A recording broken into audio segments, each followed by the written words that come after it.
सतगुरु के आज का दिन बहुत बहुत मुबारक हो, क्योंकि आज ही के दिन बंदी छोड़ सतगुरु कबीर साहब हम जीवों के लिए इस काल के लोक में, इस मृत्यु लोक में, इस मृत्यु मंडल में, काशी में लहर तारा,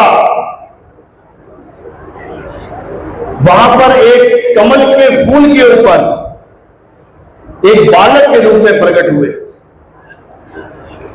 लहर तारा झील में जब वो प्रकट हुए तब वहां से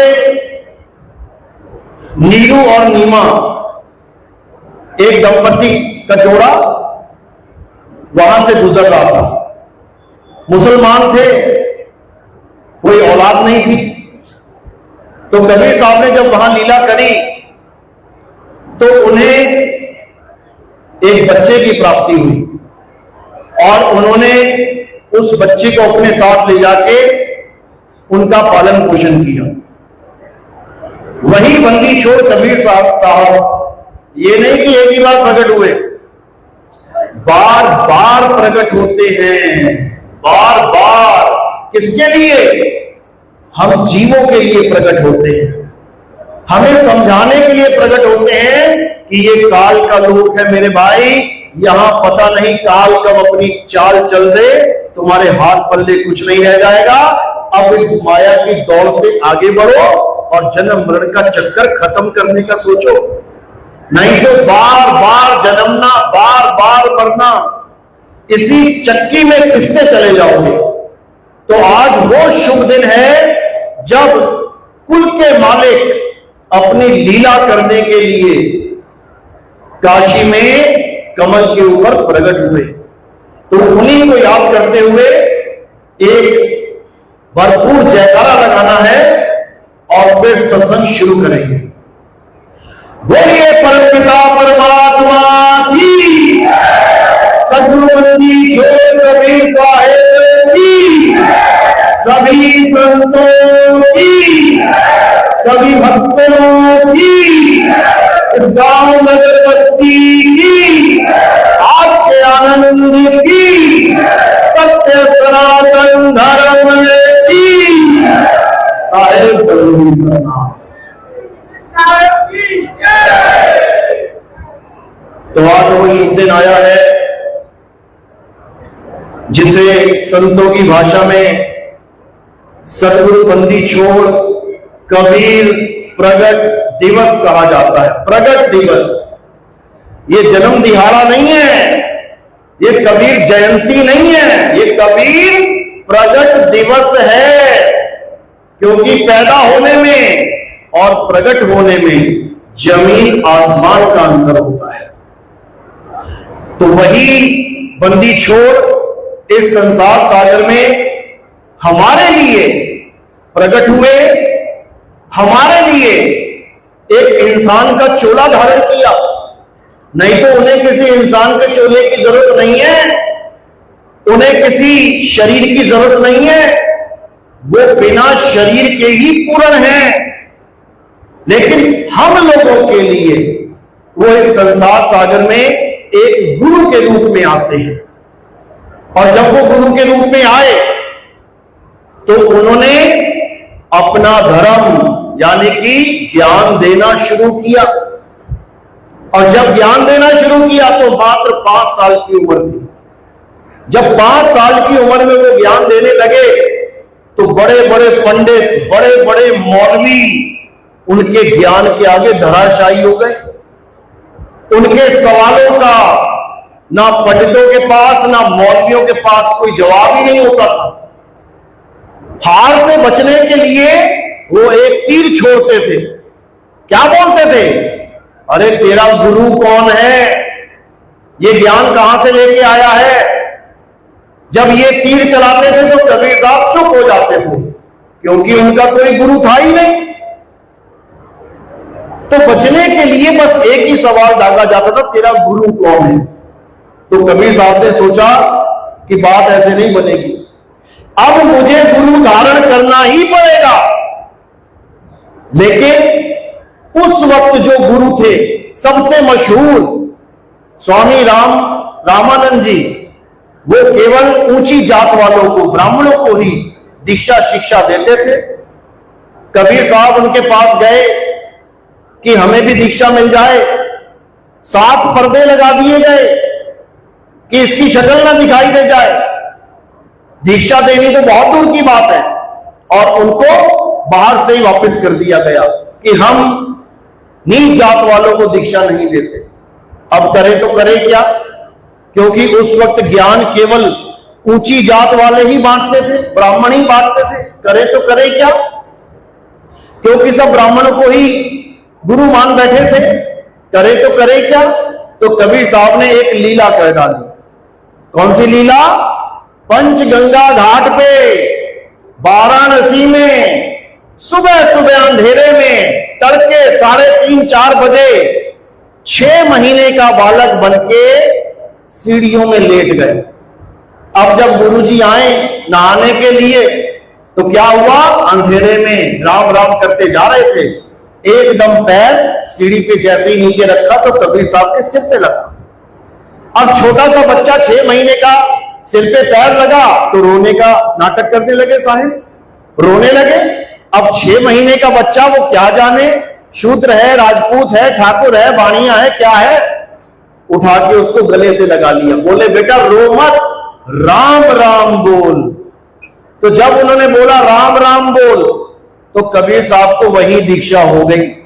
उन्होंने उसी राम नाम के मंत्र को दीक्षा ले बना लिया। लेकिन उनको पता था मैं कल को जाऊंगा और बताऊंगा गुरुजी आपने मुझे नाम दिया, तो ये मानेंगे नहीं। तो क्या किया उन्होंने, उसी गुरुजी के गले की माला तोड़ दी और सारे मन के गिर गए, मात्र एक मन का कबीर साहब ने अपने हाथ में रख लिया। वही एक मन का तुम लोगों के गले में पड़ा हुआ है।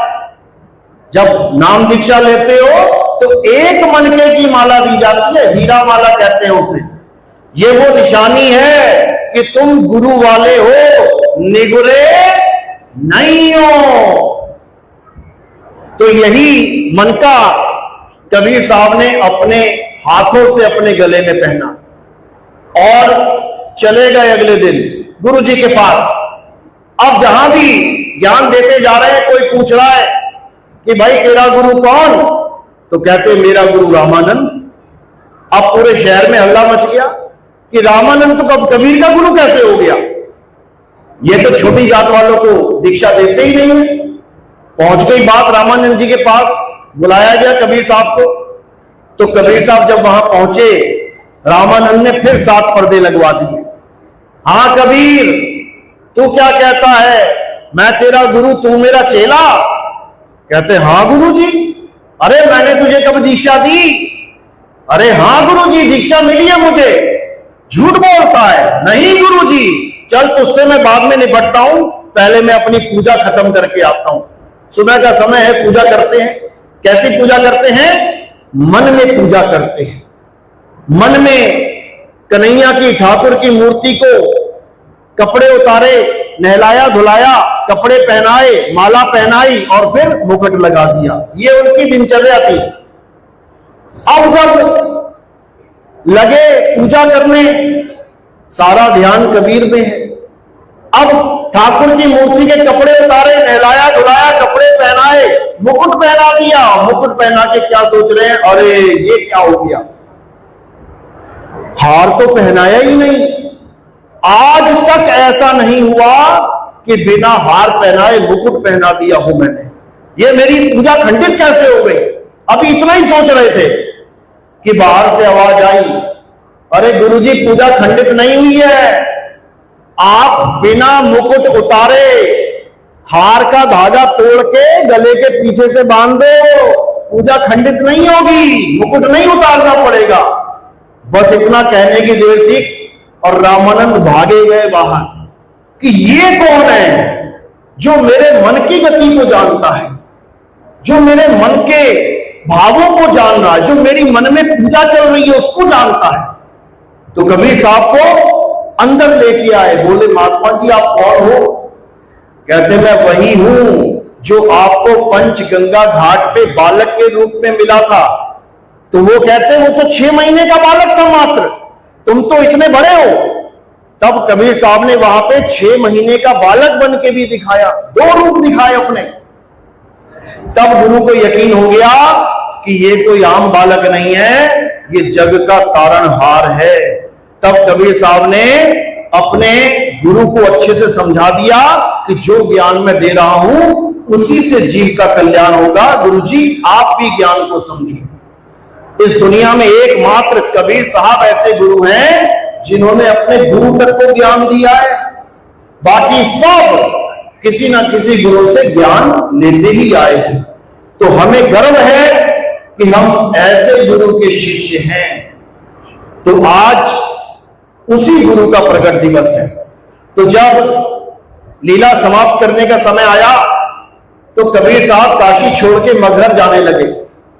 ये प्रचलन में था कि जो काशी में मरेगा उसको जन्नत मिलेगी, स्वर्ग मिलेगा, और जो मगहर में मरेगा उसको दोजख मिलेगी, नरक में जाएगा।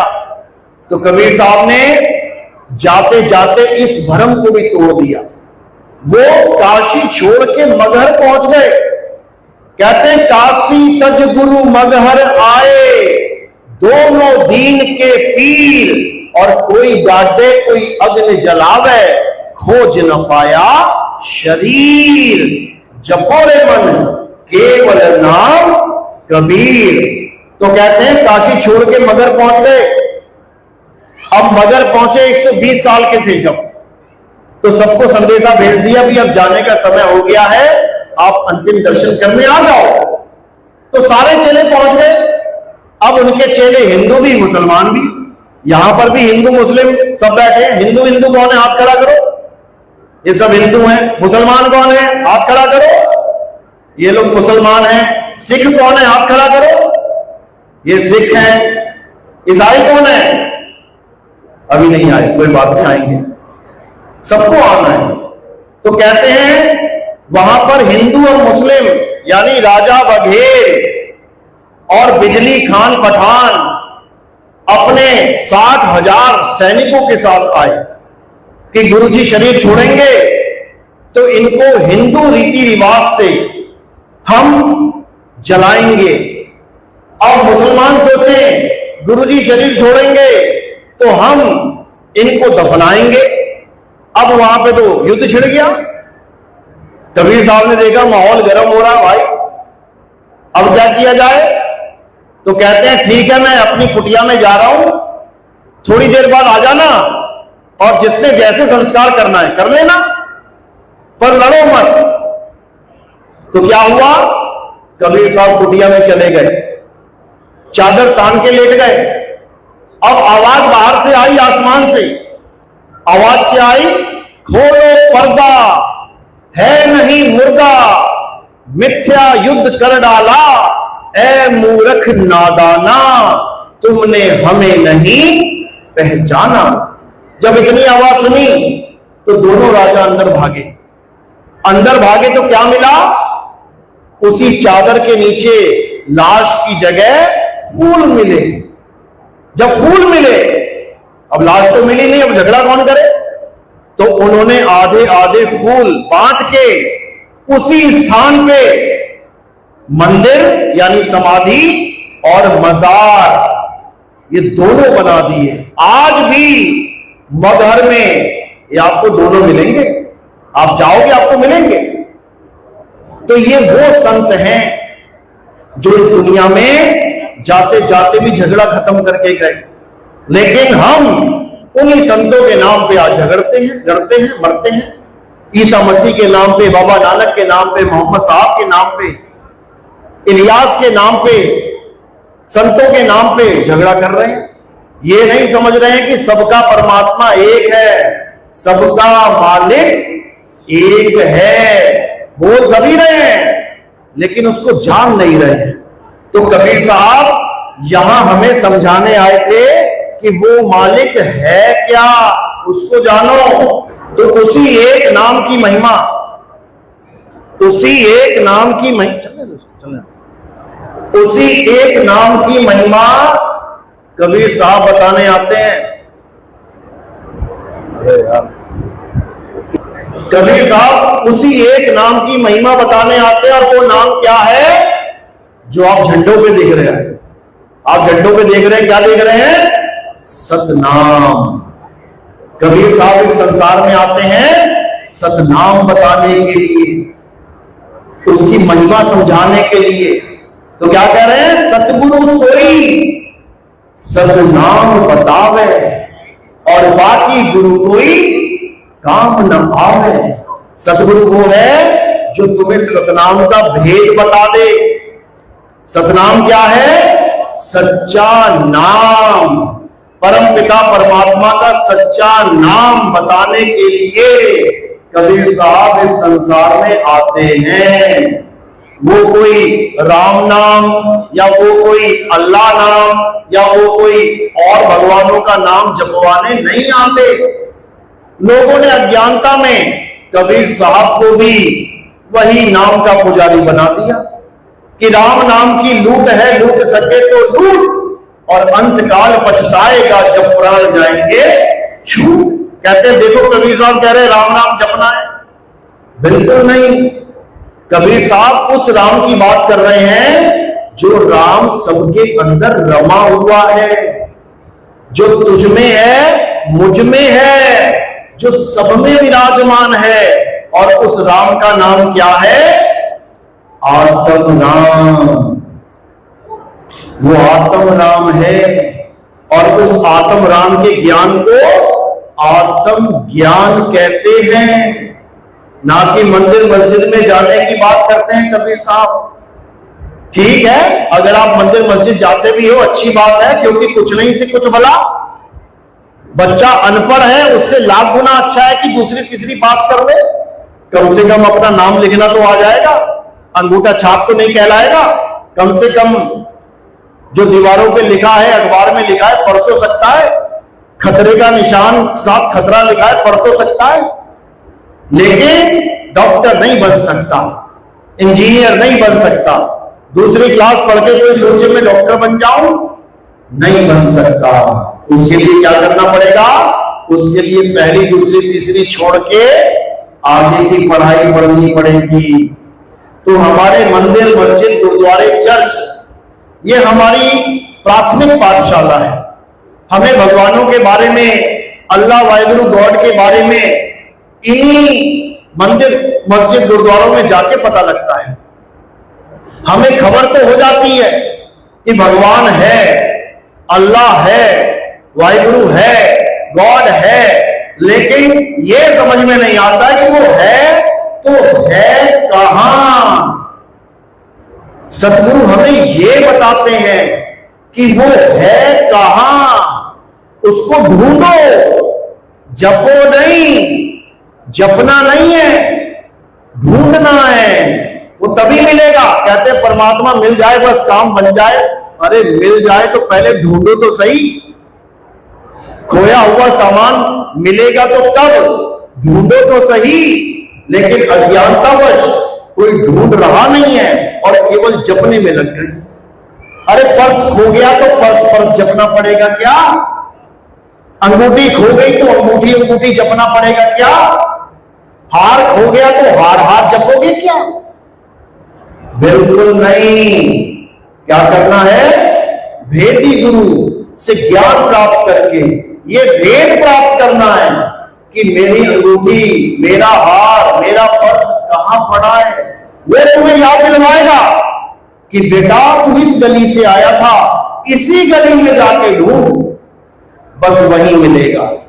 तो साहिब कहते हैं आए हो तुम कहां से और जाना तुम्हें कहां है, इतना बस विचार लो, हो गया भजन।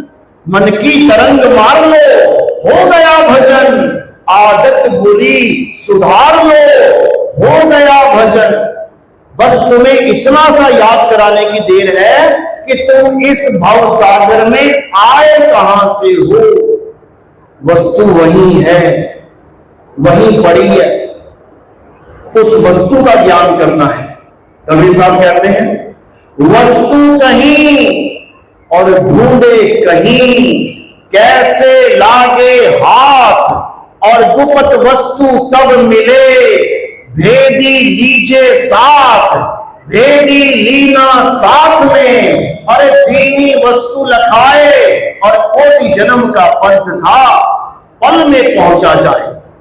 कहते हैं भेदी गुरु मिल गया, अब पक्का वस्तु मिल जाएगी, लेकिन भेदी गुरु होना चाहिए, जपी तपी सन्यासी नहीं कि कोई कहे ये मंत्र जप लो वो मंत्र जप लो। मंत्र जप जप के 84 में चले गए ऋषि मुनि, समझ लो।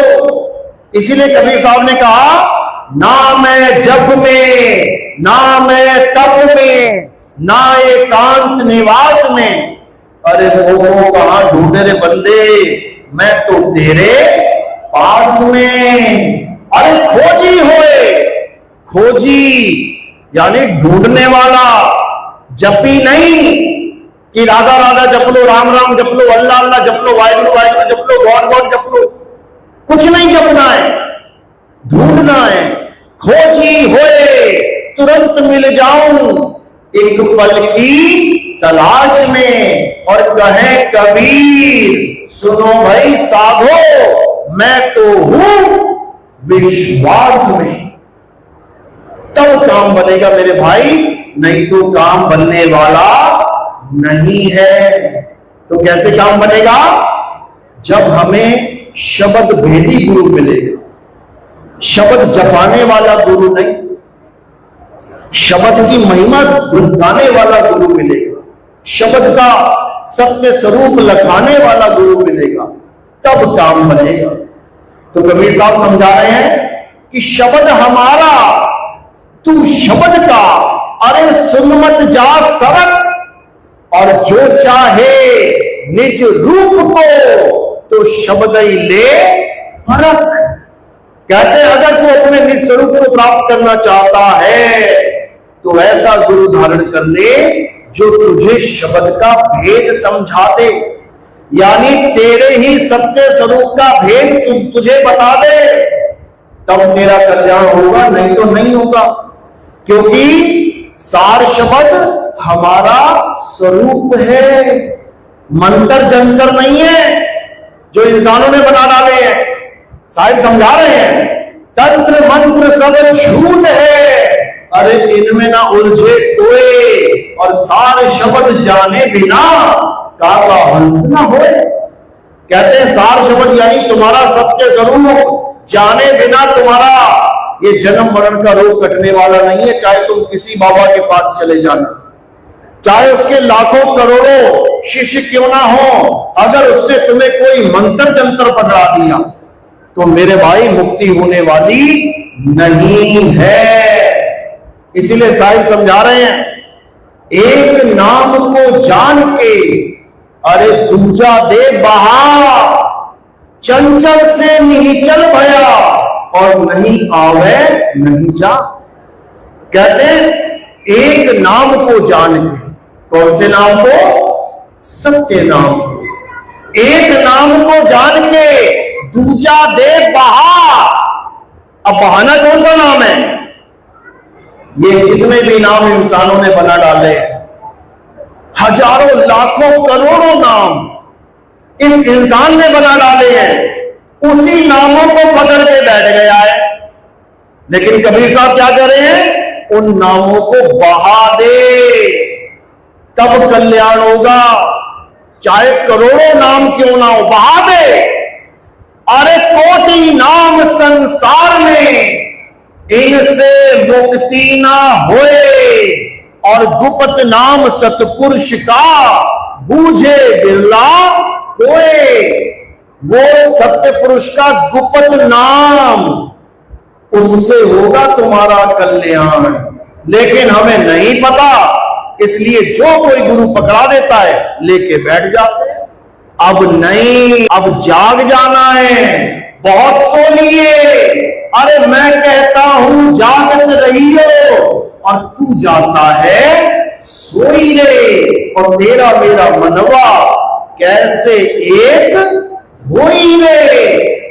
मैं कह रहा हूं जागृत रहना, और तू सो जाता है गफलत की नींद में। जागने का मतलब ये नहीं कि तुम आंखें खोल के जागते रहना रात भर। जागने का मतलब है होश में आ जाना। होश में आओ, अपने स्वरूप को जानो। अपने आप को ये हाड मांस बाल खाल मत समझ लेना। होश में आ जाओ। अभी बेहोश हो, अभी इस कपड़े को अपना स्वरूप मान बैठे हो, इसलिए बेहोश हो। और जब सच्चा गुरु मिल जाएगा तब तुम्हें होश में ले आएगा, फिर तुम अपने स्वरूप को जान पाओगे। झूठा गुरु क्या करेगा? नाम जपवाएगा, और सच्चा गुरु स्वरूप लखाएगा। सच्चा गुरु क्या करेगा? नाम छुड़वाएगा और सत्य स्वरूप लखाएगा। सोई गुरु पूरा कहावे, जो दो अक्षर का भेद बतावे। एक छुड़ावे एक लखावे, तब प्राणी निज घर को जावे। यानी 52 अक्षरों को छुड़वा देगा और तुम्हें तुम्हारा सत्य स्वरूप लखा देगा। समझ लो। तो कहते हैं गुरुआ तो घर घर फिरे और कौड़ी केर 50, अपने रूप की खबर नहीं और शिष्य कर्म की आस। आज जितने भी गुरु बैठे हैं, ये नाम मंत्र देने वाले, ये अजपा जाप जपवाने वाले, ये कानों में उंगलियां डलवाने वाले, अनहद नाद सुनाने वाले, ये सब वो गुरु हैं जिनसे सावधान रहने की शिक्षा दी थी कबीर साहब ने।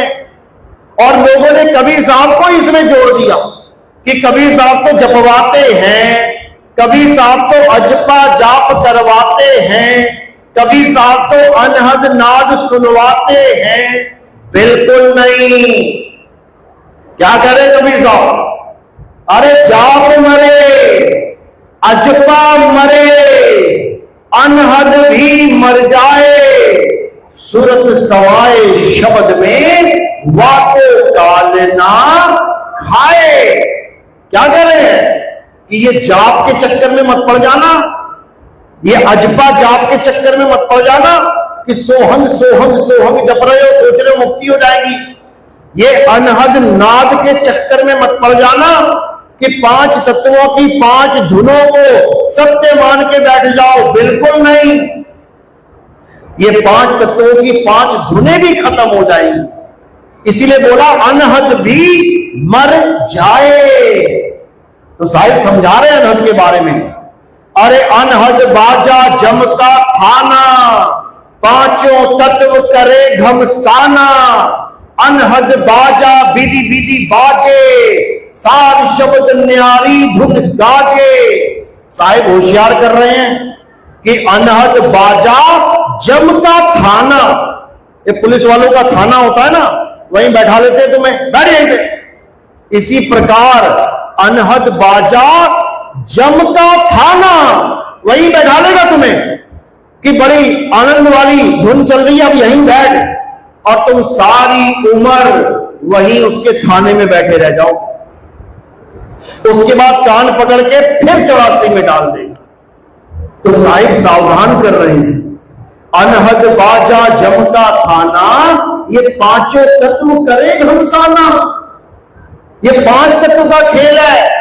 इन 5 तत्वों की ही 5 धुनें हैं। तत्व शांत होंगे, धुन भी शांत हो जाएगी। ये वो धुन नहीं है, ये वो सार शब्द नहीं है जिसका हम प्रचार करते हैं। कबीर साहब कह रहे हैं कि सार शब्द नहीं बाची हो, मानो एक बारा, अक्षर पुरुष पेड़ निरंजन वाकी डारा। कह रहे अगर सार शब्द है तभी बचोगे, मेरा यकीन करना। अगर तुम ये जंतर मंतर पकड़ के बैठ गए तो बड़े बड़े योगियों को ये काल खा गया। एक को भी नहीं छोड़ा इसने। सबके सब काल के मुंह में ही जाएंगे, क्योंकि 3 लोक का राजा यही काल भगवान है। अभी 2 मिनट में युद्ध शुरू कर देना, लाशों के ढेर लग जाएंगे। और ये कहीं आसमान में नहीं बैठा है। कहां बैठा है ये तुम्हारे अंदर बैठा है। जो दो राष्ट्रपति, दो प्रधानमंत्री जब साइन कर रहे होते ना, हाँ युद्ध शुरू कर देना है, वो अंदर ही करवा रहा है साइन, वही बैठा है, वही अंदर से आदेश दे रहा है, हाँ परमाणु बम मारो। कहां बचोगे? तो कह रहे हैं 3 लोक में लागी आग, और कहे कबीर कहां जई हो भाग। कहां भागोगे? देश छोड़ के चले जाओगे किसी देश में, जब परमाणु बम गिरेंगे हर शहर के ऊपर गिर जाएंगे, कहां बच के भागोगे? जमीन के नीचे छुप जाओगे, कहां जाओगे? आसमान में उड़ोगे, कहां उड़ोगे? ये 3 लोग काल भगवान मुंह में लेके बैठा है। कबीर साहब समझा रहे हैं, अरे 3 लोग एक जेल है।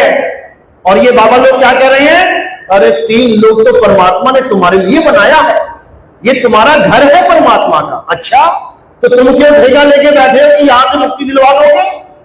अरे मुझे मेरे परमात्मा के घर से मुक्ति दिलवाने आए हो?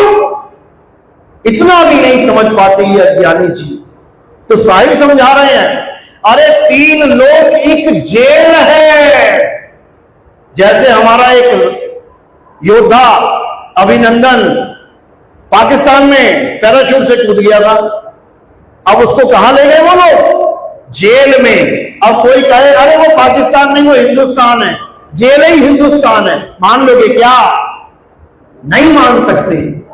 तो कह रहे हैं 3 लोग एक जेल है, और पाप पुण्य 2 जाल, सारा जग भोजन बना और खाने वाला काल। अभी तुम्हें नहीं पता ये काल भगवान क्या है? बड़े बड़े ऋषि, बड़े बड़े महर्षि, बड़े बड़े भगवानों को इसने गर्भ में उल्टा लटका दिया। अभी नहीं समझ रहे तुम काल भगवान क्या है? बड़े बड़े भक्तों से उन्हीं के भगवानों को श्राप दिलवा दिया। अभी तुम नहीं समझ रहे हो ये काल भगवान क्या है। नारद मुनि के जैसों से 24 घंटे बोलते थे नारायण नारायण। जिस प्रभु का नाम 24 घंटे लेते थे उसी प्रभु को श्राप दिलवा दिया, गंगा जल उठा के श्राप दे डाला। बताओ, ये काल भगवान बहुत शातिर है, याद रखना। बड़े बड़े भक्तों को जो वैकुंठ लोक पहुंच गए, सुदामा जैसे, उनको भी राक्षस बनवा दिया। कैसे बनवाया? राधा के अंदर बैठ के शराब दे दिया। तो राधा ने शराब दे दिया उसको। राधा ने शराब दिया था क्या? किसने दिया? मन ने। बस इतना समझ लेना। नारद मुनि ने शराब दिया था क्या? नारद तो शराब दे ही नहीं सकता। किसने शराब दिया? मन ने। यही मन काल भगवान है। कबीर साहब समझा रहे हैं, साधो निरंजन जाल पसारा, स्वर्ग पताल अरे रचियो महिमंडल। ये 3 लोग विस्तारा, साधो निरंजन जाल पसारा। इसी निरंजन ने ऐसा जाल बन दिया है, अब निकल नहीं सकता ये चीज। कैसे निकलेगा? जब सतगुरु बंदी छोड़ कबीर साहब के इस मूल ज्ञान को अपने जीवन में धारण कर लेगा, 100% निकलेगा। तो साहिब समझा रहे हैं, अरे बचना चाहो काल जाल से तो चीनो शब्द हमारा, और कहे कबीर अमर कर राखूं जो निज हुए हमारा। कहते जो मेरा हो गया, मेरा हो गया मतलब हमारे बताए शब्द पे दृढ़ हो गया, उसका काल बाल बांका नहीं कर सकता। कहते हैं सार शब्द आए जही विधि हाथा, तेही विधि काल नवावे माथा। कहते तेरे सिर के तेरे आगे सिर झुका देगा वो, और तुम्हें क्या करना है? उसके सिर के ऊपर चढ़ जाना है। ये रामपाल जी वाला काल नहीं है कि आएगा भागा भागा और तुम ओम सोम करोगे और हो जाएगा काम। इससे कुछ नहीं होगा। समझ लो ये कौन सा काल है? ये वो काल है जिसके बारे में कबीर साहब समझाते हैं, अरे देव निरंजन सकल शरीरा और कामे भ्रम भ्रम रहल कबीरा, ये वो वाला काल है। हर इंसान के पास अपना काल विराजमान है, सबके पास काल है, अपना अपना काल लेके घूम रहे हैं सारे। अब इसी काल के सिर पे पैर रख देना है। अरे काल के सिर पे पांव दे, सतगुरु के उपदेश और साहिब बाह पकड़ के ले चले अपने देश। अब ये काल भगवान जो सारे संसार को अपने मुंह में रखता है, ये तुम्हारा बाल बांका नहीं कर सकता, याद रखना। ये तुम्हें मार नहीं सकता। क्यों? क्योंकि तुम शरीर हो ही नहीं। तुम क्या हो? तुम आत्मा हो। यही समझा रहे हैं कबीर साहब कि शब्द हमारा, तू शब्द का, अरे सुन मत जा सरक, जो चाहे निज रूप को शब्द ही ले परख। अगर अपने आप को जानना चाहता है कि तू आखिर है क्या, तो शब्द भेदी गुरु को ढूंढ। शब्द भेदी गुरु ही तुम्हें तुम्हारे स्वरूप का भेद बता सकता है। अन्यथा हर गुरु तुम्हें आदमी और औरत बना के रखेगा सारी उम्र, और खुद को भी आदमी मान लेगा। अपनी फोटो की अगरबत्तियां करवाएगा, अपनी फोटो की धूप करवाएगा, दिया जलवाएगा। क्यों? क्योंकि वो सोच रहा है ये उसका रूप है। क्यों? क्योंकि अपने रूप को जानता ही नहीं है, अपने आत्म स्वरूप को जानता ही नहीं है। इस हड्डी मांस खाल बाल को अपना रूप मान के उसकी पूजा करवा रहा है, अपना भी जन्म बर्बाद कर रहा है, और लाखों चेलों का भी। अब कहां जाएगा? अभी कहां बैठा है? अभी अपने अपने आश्रमों में बैठा है, खा रहा है, पी रहा है, मजे कर रहा है। लाखों चेले हैं, लाखों करोड़ों रुपया दे रहे हैं, कहीं जाने की जरूरत ही नहीं है। अजगर की तरह पड़ा हुआ है, मजे कर रहा है। अब अजगर की तरह पड़ा हुआ है तो क्या बनेगा? अजगर ही बनेगा। तो साहिब समझा रहे हैं, अरे झूठा गुरु अजगर बना और लख 84 जाए और सारी संगत चींटी बनी, तोड़ तोड़ के खाए। ये जो इंसान जन्म उसने बर्बाद किया है, इतना आसान नहीं है इसका हिसाब देना। अरे एक डॉक्टर गलत दवाई दे दे, इंजेक्शन रिएक्शन कर जाए, अरे तो उसे जान बचानी मुश्किल हो जाती है। यहां तो लाखों लोगों की जानें बर्बाद कर दी। ये जो एक मौका मिला था इंसान जन्म का, ये मौका बर्बाद करवा दिया। अब इसका हिसाब किताब होगा, याद रखना।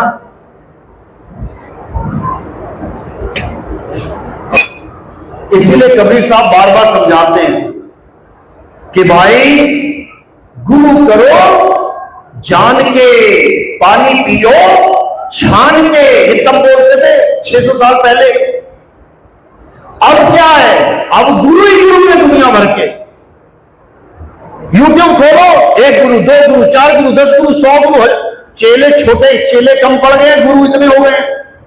टीवी खोलो, दे गुरु पे गुरु, दे गुरु पे गुरु। तो कबीर साहब कह रहे हैं, अरे गुरु करो छान के और पानी पियो जान के। आज पानी पानी में फर्क नहीं है। आज जो तुम लैट्रिन बाथरूम में पानी यूज करते हो, अगर वो भी ग्लास भर के रख दिया जाए और आरओ का भर के रख दिया जाए, तुम इन आंखों से पहचान नहीं पाओगे कौन सा पीना है कौन सा गलत है। कह रहे हैं पानी पियो जान के और गुरु करो छान के। पूरी छलनी लगानी है। जब हम छानते हैं तो क्या होता है? मोटा मोटा पार्टिकल ऊपर रह जाता है और महीन महीन नीचे चला जाता है। जैसे हम सूप से जब हम छानते हैं तो गेहूं अपने पास आ जाता है और धूल ढककर सब बाहर चला जाता है। बस यही मीटर तुमने लगा देना है। तो साहिब क्या कह रहे हैं? कौन सा गुरु धारण करना है? महिमा तो सबकी का ही है। गुरु मेरे सभी बड़े, अपनी अपनी ठौर, शब्द विवेकी पारखी, सो माथे का मोह। महिमा सबकी का ही है, लेकिन कह रहे हैं महिमा जिसकी अपरंपार है, जो सिर का मौर है, वो कुछ और है। वो कौन है? पद विवेकी पारखी। वो ज्यादा कुछ करने की जरूरत नहीं है। अगर सब लोग अपने गुरुओं से केवल ये सवाल पूछ लें कि शब्द विवेकी पारखी होता क्या है, 99% जागृति हो जाएगी। लेकिन बेचारा कोई जानता ही नहीं है कि शब्द का विवेक भी करना होता है। वो शब्द को जाप समझ बैठे हैं। गुरु ने दे दिया, जपले ओम ओम, ले लिया ओम ओम। गुरु ने कहा जपले राम राम, ले लिया राम राम। गुरु ने कहा जपले वाहिगुरु वाहिगुरु, ले लिया वाहिगुरु वाहिगुरु। गुरु ने कहा जपले अल्लाह अल्लाह, ले लिया अल्लाह अल्लाह। यानी विवेक नहीं लगाया कि जो नाम मुझे मिल रहा है वो असली नाम है भी या नहीं, उससे मेरा कल्याण होगा भी या नहीं। समझो। तो इसलिए कबीर साहब दोनों नामों का भेद समझा रहे हैं कि कौन सा नाम असली, कौन सा नकली। पहले नकली को समझ लेते हैं। नकली का मतलब होता है मैन मेड, प्राकृतिक नहीं है वो। जैसे कोई झरना है, एक झरना प्राकृतिक है और एक आदमी ने बना दिया। जो आदमी ने बनाया है, तुम वहां जाओगे पता है क्या कहोगे? अरे बनाया हुआ लग रहा है ये प्राकृतिक नहीं है, मजा नहीं आया यहां पे। एक है प्राकृतिक और एक है बनावटी। तो नाम भी दो हैं, एक है प्राकृतिक यानी अपने से है, और एक है बनाया हुआ। किसने बनाया? इंसानों ने बनाया। किससे बनाया? अक्षरों से बनाया। समझो, अक्षर कैसे बने? जीभ से बनाए, होठ से बनाए, कंठ से बनाए।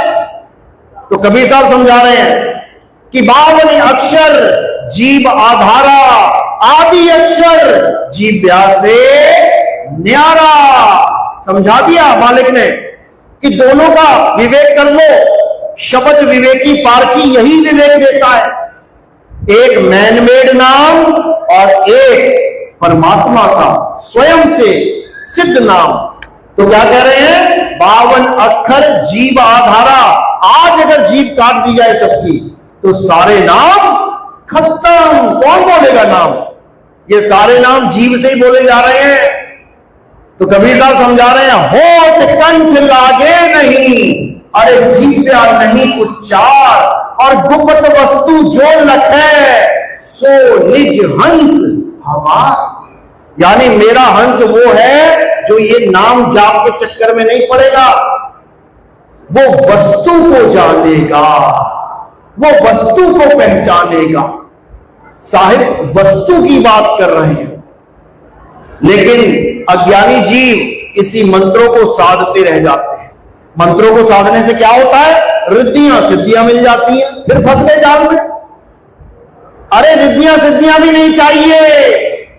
क्या चाहिए? अपना आत्म स्वरूप चाहिए। रिद्धियां सिद्धियां आ गए तो एक दूसरे के सिर फोड़ते फिरोगे, माथे फोड़ते फिरोगे एक दूसरे के। समझ लो, ये जितने भी युद्ध हो रहे हैं ये रिद्धियां सिद्धियों के युद्ध हैं। ये जितने भी युद्ध हो रहे हैं ये सब असलहों के युद्ध हैं। मेरे पास AK-47 है, अच्छा मेरे पास AK-56 है, आजा फिर। मेरे पास हाइड्रोजन बम है, अच्छा मेरे पास एटम बम है, आजा फिर। ये सब रिद्धियां सिद्धियां ही हैं। इनसे परे होना है, अपने आत्म स्वरूप को जानना है कि मैं क्या हूं। जिस दिन तुम्हें यह समझ में आ गया कि मैं क्या हूं, उस दिन तुम्हें समझ में आ जाएगा कि वो क्या है। क्योंकि जो तू सो हम, इसी को सिखों ने यहोवा बोला है, ईसाइयों ने, यहूदियों ने। इसी को मुसलमानों ने अनल हक बोला है।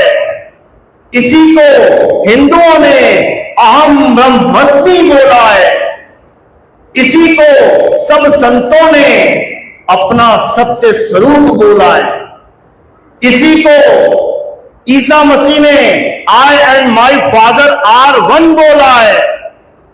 इसी को साईं बाबा ने, जब उनका इंटरव्यू लिया गया मजिस्ट्रेट के सामने, उनसे सवाल जवाब हुए, तब जब उनसे नाम पूछा तुम्हारा नाम क्या है, बोले साईं। कहते तुम्हारे पिता का नाम क्या है, बोले साईं। वो हैरान हो गए कि जो बाप का नाम वही बेटे का नाम, ऐसा कैसे हो सकता है। वो समझ ही ना पाए कि वो बात किसकी चल रही है। अरे सत्य स्वरूपी नाम साहिब का, सो निज नाम हमारा। जो परमात्मा का नाम है वही मेरा नाम है। तो परमात्मा का क्या नाम है, परमात्मा का नाम सत्य नाम है, और मेरा नाम भी सत्य नाम है। इसीलिए कहते हैं सतगुरु सोई सत्य नाम बतावे, बाकी गुरु कोई काम ना आवे। सतगुरु वो है जो तुम्हें तुम्हारा नाम दे दे, किसी और का बावन अक्षरी नाम ना जपवाए। तो कह रहे तो ही मोही तो ही अंतर कैसा। ये अंतर को ही खत्म करना है।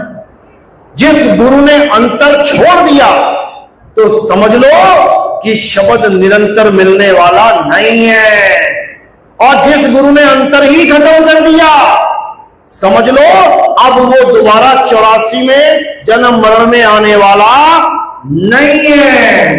तो नानक साहब क्या कह रहे हैं, आत्मा परात्मा एक को करे, अंतर की दुविधा अंतर मरे।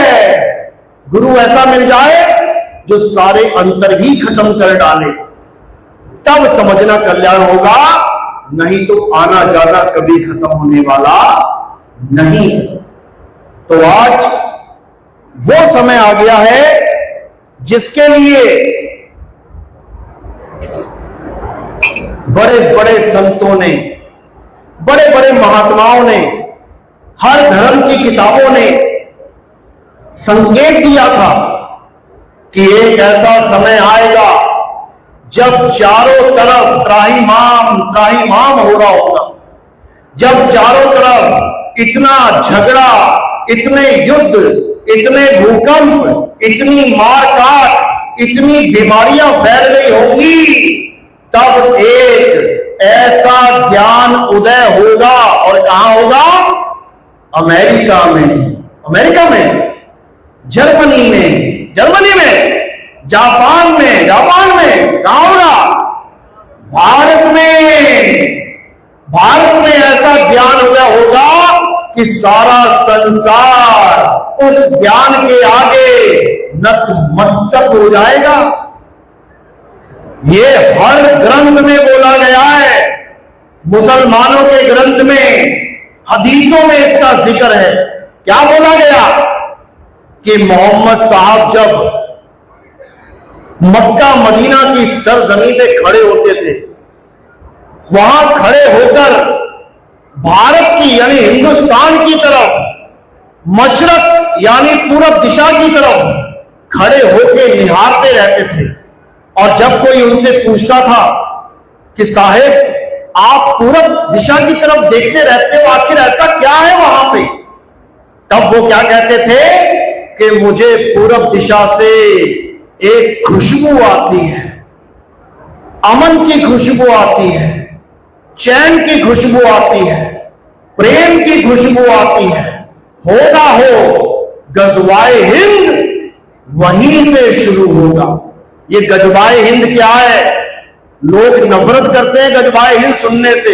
हिंदू कहते हैं ये पूरा हिंदुस्तान मुसलमान बना देंगे ये लोग गजवाए हिंद करके। अरे तुम्हें गजवाए हिंद का मतलब ही नहीं पता। और जो मुसलमान ये सोचते हैं कि गजवाए हिंद का मतलब है कि हिंदुस्तान को इस्लामिक स्टेट बना देंगे, ये भी उनका भ्रम है।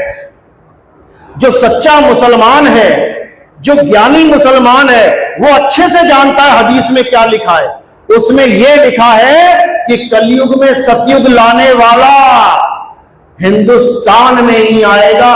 यही बाइबल में लिखा है। कि इस बार ईसा मसीह पश्चिम में नहीं आएंगे, इस बार कहां आएंगे? पूरब से पश्चिम की तरफ आएंगे। और वो कौन होंगे? बिल्कुल क्लियर लफ्जों में लिखा हुआ है, जिसको हम कहते हैं न्यायाधीश, जज लिखा है वहां पे कि वो जज बन के आएंगे, न्यायाधीश बन के आएंगे। न्यायाधीश क्या करता है? सत्य और असत्य का फैसला करता है। यही कबीर साहब ने, कबीर सागर ने बोला कि एक समय ऐसा आएगा धर्मदास, जब इस दुनिया में काल के 12 पंथ चल रहे होंगे, जीवों को बचने का रास्ता नहीं मिल रहा होगा, तब हम स्वयं चल के आएंगे और इस काल के 12 पंथों को, सभी दुनिया के पंथों को एक कर देंगे। यह पहले से लिखा जा चुका है, 600 साल पहले। तो साहिब ने समझाया, 12 पंथ काल फुरमाना, भूले जीव न जाए ठिकाना, 13वें पंथ हम ही चले आए, सब पंथ मेट के एक पंथ चलाए। कहते हैं ऐसा दिव्य ज्ञान देंगे कि सारे पंथ, जितने भी विवेकी हंस हैं, अपने आप इस झंडे के नीचे आते चले जाएंगे। किसी को बुलाने की जरूरत नहीं पड़ेगी। जो इस ज्ञान को सुनता चला जाएगा, ये ज्ञान उसके हृदय में उतरता चला जाएगा और जन्मों जन्मों से वो जिस चीज को ढूंढ रहा है, वो समझ जाएगा कि यही है जिसे मैं आज तक ढूंढता रहा। यही गुरु ग्रंथ साहब में लिखा है कि आन 78 जान 97 और भी उठसी मर्द का चेला। हिंदुस्तान में लिखा है वहां पे कि हिंदुस्तान में एक मर्द का चेला, मर्द का चेला मतलब मर्द यानी परम पिता परमात्मा, और उसका चेला सुरता, नौतम सुरता की बात चल रही है कि एक ऐसा मर्द का चेला आएगा जो सबको मर्द से ही जोड़ देगा, शब्द गुरु का ज्ञान देगा, देही गुरु का ज्ञान नहीं देगा। बाबा नानक कह रहे हैं अपनी बाणी में, शब्द गुरु सुरत धुन चेला, यानी हर सुरत को वो उसके गुरु से जोड़ देगा, उसको मर्द का चेला बोला जाता है। यहूदियों के ग्रंथ में यह लिखा गया कि इलियास, जिसने हमें यह बताया कि वो परमात्मा क्या है, उसका नाम रखा गया यहोवा, यानी मैं वो हूं जो मैं हूं। यहोवा का मतलब क्या है? यहोवा, मैं वो हूं जो मैं हूं, यानी मेरा ज्ञान केवल वही बता सकता है जो जानता है कि मैं क्या हूं। किसी को भी पकड़ के नहीं ले आएगा ये यहोवा है, वो उस ज्ञान को जानता है कि यहोवा है क्या। यही इलियास कहते हैं दोबारा आएंगे और इस पूरे संसार को यहोवा का ज्ञान नहीं। यही महात्मा बुद्ध के ग्रंथ में लिखा गया कि एक महात्मा बुद्ध तो मैं हूं, मेरे जाने के हजारों साल बाद एक और बुद्धा आएगा। क्या नाम है उसका? मैत्रेय बुद्धा। नेट पे सर्च करोगे ना मैत्रेय बुद्धा, तुम्हें समझ में आएगा वो कौन है। He is the future Buddha. एक बुद्ध चले गए, 9वां अवतार चला गया, 10वां अवतार ही मैत्रेय बुद्धा है। यही हिंदुओं के धर्म में बताया गया कि 9 अवतार तो चले गए, अब कौन सा अवतार आएगा? कल्कि अवतार। कैसे आएगा? घोड़े पे बैठ के आएगा। क्या लेके आएगा? हाथ में तलवार लेके आएगा। अरे आज परमाणु युद्ध हो रहे हैं, घोड़ा और तलवार क्या करेगी? आम देश भी घोड़े और तलवार से नहीं लड़ते। आज किससे लड़ते हैं? टैंक से या AK-47 से या परमाणु बम से। ये घोड़े, ये तलवार, ये पुरानी बातें हो गई। तो कल्कि अवतार कौन सा घोड़ा कौन सी तलवार लेके आएगा भाई? बुद्धि के घोड़े और विवेक की तलवार लेके आएंगे कल की अवतार। अच्छे से समझ लो, इसी का जिक्र हर ग्रंथ में बोला गया। बाबा जय गुरुदेव ने क्या बोला कि अभी तो जो मैं पंथ चला रहा हूं, ये तो छोटा सा पंथ है, अभी तुम्हें पता भी नहीं होगा कि आखिर पंथ कहते किसे हैं। जब वो आएगा जिसका एक नाम, एक भाषा, एक झंडा होगा, तब तुम जान पाओगे पंथ कहते किसे हैं, प्रचार कहते किसे हैं। क्या बाबा जय गुरुदेव एक नाम देते थे? कितने नाम देते थे? 5। कौन कौन जय गुरुदेव वाले हाथ खड़ा करो। एक नाम देते थे, 5। और किसकी महिमा गाते गए? उसका एक नाम होगा, एक भाषा होगी, एक झंडा होगा, उसकी महिमा गाते गए। बाबा जय गुरुदेव को जो नाम प्राप्त हुए थे, 5 धुनें कहां से आती थी? कान बंद करके अंदर से आती थी। लेकिन उन्होंने 1980 में अपनी पत्रिका में, अपने सत्संगों में क्या बोला कि आने वाला महात्मा जिसे ऊपर से आवाज आएगी वो फिर उसको बताएंगे, अंदर वाली आवाज को नहीं। वो फिर उसको बताएंगे, फिर तुम्हारा बेड़ा पार उसी नाम से होगा। इन 5 नामों से, बाबा जय गुरुदेव नाम से नहीं। इतना स्पष्ट बोलने वाला संत मैंने अपने जीवन में नहीं देखा, जो अपने जाने से पहले ये तक बोल गए कि कोई भी गुरु मेरे पंथ में इस गद्दी पे नहीं बैठेगा। एक भी चेले का नाम नहीं बोल के गए कि ये लाखों करोड़ों की संगत कौन संभालेगा। क्या किसी का नाम बोला उन्होंने? हाथ खड़े करो जय गुरुदेव वाले, किसी का नाम बोला नहीं। लेकिन आज ये सारे उसी माल खजाने के पीछे गुरु बन के बैठे हैं। अगर बाबा जय गुरुदेव ये खजाना छोड़ के ना जाते, केवल एक झोपड़ी में रह के चले जाते, कोई बैठता गद्दी पे जाते। लेकिन लाखों करोड़ों का बड़ा आश्रम छोड़ गए, अरबों खरबों की जमीनें छोड़ गए, सब चाहते हैं गुरु गद्दी पे बैठ जाएं। लेकिन 1980 में उन्होंने साफ कह दिया था कि मेरे बाद कोई भी चेला बनने का काम यानी गलती ना करे। ये लिखा हुआ है। क्यों ना करे? क्योंकि अगर मेरी गद्दी पे कोई बैठ गया तो वो पक्का उसका विरोध करेगा जो आने वाले हैं। वो माया के वश आके उसका विरोध करेगा और फिर लाखों करोड़ों का इंसानों का बेड़ा गर्क हो जाएगा। क्योंकि अब 5 नाम से मुक्ति नहीं होगी, वो खेल खत्म हो गया है। अब आगे की पढ़ाई शुरू हो रही है, अब आगे का ज्ञान मिलने जा रहा है। और उसको 5 नाम का ज्ञान नहीं, उसको आत्म ज्ञान कहते हैं। जल में नींद प्यासी मोहे देखते आवे हासी, आत्म ज्ञान बिना नर भटके, कभी काबा कभी काशी। समझ लो। तो अब क्या करना है? अब कोई नाम जाप, अब कोई पत्थर पूजा, अब कोई मंत्र जंतर तंत्र, अब कोई परिक्रमा, अब कोई नदी नालों में स्नान नहीं करना है। नहाने के लिए कर सकते हो, मैल छुड़ानी है नदी में नहा लिए कोई बात नहीं।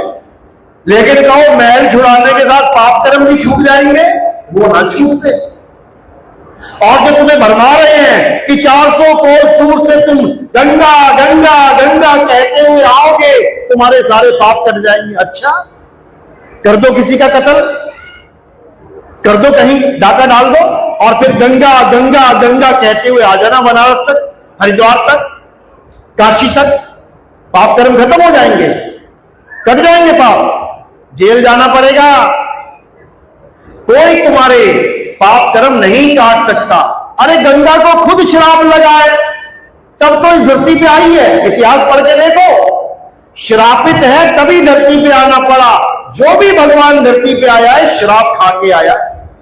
विष्णु जी को आना पड़ा श्राप खा के, अरे राम जी को आना पड़ा श्राप खा के, कृष्ण जी को आना पड़ा श्राप खा के, सुदामा को आना पड़ा श्राप खा के, राधा को आना पड़ा श्राप खा के, सीता माता को आना पड़ा श्राप खा के। ये दुनिया है ही श्रापित लोगों के लिए। समझ लो कैसे श्राप दिए जाते थे। वैकुंठ में बैठे हुए, थोड़ा सा मनमुटाव हुआ, मैं तुझे श्राप देता हूं कि जा मृत्यु लोक में जाके जन्म ले। बता, ये श्रापित लोगों के लिए है। ये कोई बहुत बढ़िया चीज नहीं है कि यहां पे भगवान जी प्रकट हो रहे हैं। श्रापित हैं वो लोग, समझो। लेकिन परमात्मा की दया हो जाए तो इस श्रापित भूमि पर भी तुम्हें मुक्ति मिलेगी, 101% मिलेगी। लेकिन जब तुम्हें ये विवेक जाग जाए कि मुक्ति कहते किससे है, मुक्ति चाहिए किससे है, मुक्ति होती क्या है, तब समझ पाओगे मुक्ति मुक्ति करने से मुक्ति नहीं मिलती, जुगती अपनाने से मुक्ति मिलती है। मेरी बात समझ में आ रही है? किस किस के समझ में आ रही है? हाथ खड़ा करो जरा। सारे ज्ञानी बैठे हैं आप लोग, 100/100, बहुत अच्छी बात है। अब यही ज्ञान अपने पास मत रख लेना छुपा के। अगर पानी रख लोगे ना अपने पास बचा के, समझ आएगा। पैसा रख लोगे अपने पास छुपा के, पड़ोसी खाएगा, मर जाओगे छोड़ के यहीं पे। इस ज्ञान को छुपा के नहीं रखना है। अब इस ज्ञान को उजागर करने का समय आया है। कहते हैं मूल ज्ञान तब लग छुपाई, जब लग द्वादश पंथ ना मिट जाई। अब द्वादश पंथ मिट चुका है, अब इस ज्ञान को उजागर करना है। 12 पंथ प्रकट हुए उजियारा, 13वें पंथ मिटे सकल अंधियारा। अब एक नितिन दास नहीं है। कौन कौन नितिन दास है? हाथ खड़ा करो। बस यही देखना चाहता था मैं। अब एक एक गली में नितिन दास बोलेगा और ऐसा बोलेगा कि सामने वाला धराशायी हो जाएगा। बस तुम सत्य की डोर पकड़ के रखना, अगर छोड़ दी तो तुम्हारा भी वही हाल हो जाएगा जो बाकियों का होता है। तो इसलिए अब कुछ नहीं करना है, अब अपने सत्य स्वरूप में आना है और घर घर डंका बजाना है। चलो, तो आपका सत्संग यही। मैं कहना चाहूंगा कि सारे जगतवासियों को कबीर साहब के प्रकट दिवस पे लाखों लाख बधाइयां, करोड़ों बधाइयां। और कि कबीर साहब का जो सिद्धांत है हम उसको जाने, हम आत्मज्ञान को पहचाने। हम सब आत्मा हैं, अलग अलग शरीर धारण करके हम अलग अलग दिखाई दे रहे हैं। अलग अलग शरीर धारण कर लिए, इसलिए अलग अलग धर्मों में, जातों में चले गए हैं। अब हमने एक होना है, आत्मज्ञान को प्राप्त करना है। आत्मज्ञान ही वो ज्ञान है जो सारे संसार को एक कर सकता है। उसके बिना हम एक नहीं हो सकते। ये झगड़े, ये नफरत, ये फसाद, ये दंगे कभी खत्म नहीं हो सकते। केवल आत्मज्ञान ही हम सबको एक कर सकते। हमसे दर्शक जुड़ सकते हैं। हमारे YouTube चैनल है कहत कबीर सुनो भाई साधो। एक तो ये चैनल है और एक है कहत कबीर सुनो भाई साधो नितिन दास। आप और भी चैनल देख सकते हैं। आप केवल नितिन दास के सत्संग लिखेंगे, आपको 50 चैनल, सैकड़ों चैनल मिल जाएंगे। साधना टीवी पे भी हमारे प्रोग्राम आते हैं, आप उससे भी जुड़ सकते हैं। ईश्वर टीवी और दिव्या पे भी हमारे प्रोग्राम चलने वाले हैं। साहेब जी, गाजियाबाद में आपके लगातार कार्यक्रम हो रहे हैं। दिल्ली में कब और किस तरह से आने वाले वक्त में प्रोग्राम होंगे? दिल्ली में भी हमारे प्रोग्राम होंगे, बिल्कुल होंगे। गाजियाबाद हमारा बहुत ही बढ़िया भव्य प्रोग्राम होता है हर बार, और हम चाहेंगे कि दिल्ली में भी हो और बहुत जल्दी हो। रामपुरी गाजियाबाद से, और जो है मैं यहाँ पे पिछले 20-50 साल से मैं अपने यहाँ इस पंथ से जुड़ी हूँ। ज्ञान जो है ये वो एक सच्चा ज्ञान है, और यहाँ यही ज्ञान जो है परमात्मा से सीधा मिलाने वाला ज्ञान है कि हम इस ज्ञान के द्वारा ही परमात्मा से मिल सकेंगे। खुद को जानना ही खुदा को जाता है। ज्ञान जब तक खुद को नहीं जानेंगे हम खुदा को नहीं जान सकते। तो यही सच्चा ज्ञान है। इसके अलावा और कोई ज्ञान हमें समझ नहीं आ रहा, क्योंकि कबीर जी ने कहा है कि ना मैं जप में, ना मैं तप में, ना मैं अनुराग में, वो तो कहा ढूंढे ने बते, मैं तो तेरे पास में। तो वो हमारे पास ही है और हम ढूंढते हैं मंदिरों मस्जिदों में। तो यहाँ आके मुझे सच्चाई पता चली, हमारे गुरु ने हमारे को देख परमात्मा से जोड़ा है। हम एक गुरु होते हैं ज्यादातर अपने साथ जोड़ के रखते हैं, और यहाँ गुरु वो रास्ता पता चला जो एक परमात्मा से जुड़े हो। तो इतना मतलब अब मेरे को आत्मिक ज्ञान पता चला यहाँ पे कि आत्मा का आत्मा से प्रेम और ज्ञान क्या होता है, वो मैंने यहाँ पे जाना है। तो मैं और महसूस भी किया मैंने, और दीक्षा के अकॉर्डिंग मैंने उसको अनुभव भी किया है। तो मैं इसको बिल्कुल श्योर हूँ कि मैं आज यहाँ पे जो 3-4 साल से जो यहाँ भक्ति की है, मैं बिल्कुल 101% श्योर हूँ। और मैं सब भगत भाइयों को ये कहूंगी कि इस ज्ञान को समझे और अपने जीवन का कल्याण करें, क्योंकि नहीं तो ये जीवन, अगर मनुष्य जीवन हाथ से निकल गया तो फिर तो सब व्यस्त है, फिर तो कुछ तो भी सब गया। फिर तो सबसे मैं यही विनती करूंगी ज्ञान को समझो। साहिब बनगी, मैं उदयपुर से हूँ और मैं स्टार्टिंग से भक्ति मार्ग में हूँ। तो मेरे जीवन में मैंने कई गुरु किए, कम से कम लगभग 8-10 गुरु मैं अभी तक कर चुका हूँ। लेकिन मेरा लक्ष्य था कि मुझे उस परमपिता परमात्मा को प्राप्त करना। लेकिन मैं जहाँ भी गया, लेकिन हर गुरु ने कुछ न कुछ दिया। किसी ने मंत्र दिया, किसी ने जप दिया, किसी ने तप दिया, किसी ने कुछ दिया। लेकिन जब मुझे नितिन साहिब जी का सत्संग मिला तो उन्होंने मुझे जो कुछ भी दिया वो सब चुरा लिया, और उन्होंने मुझे उस परमात्मा दे दिया जिसकी खोज में कई युगों से ऋषि मुनि पीर पैगंबर सब उनकी खोज में लगे हुए हैं। वो नितिन साहिब जी ने हमें उनके स्वरूप के बारे में बताया, और हमें बताया कि आपका स्वरूप और परमात्मा का स्वरूप अलग नहीं है, आप और वो एक ही है। और हर गुरु किसी न किसी मत से पंथ से जोड़ रहे हैं, लेकिन हमारे जो सदगुरु है नितिन पति साहिब, वो किसी से न जोड़ के वो हमें हमारी आत्मा से जोड़ रहे हैं, और हमारी आत्मा में ही उस परमपिता परमात्मा के दर्शन करवा रहे हैं। यात्रा के बारे में बताएं कि भारत शुरू हुई चंदननगर से यात्रा।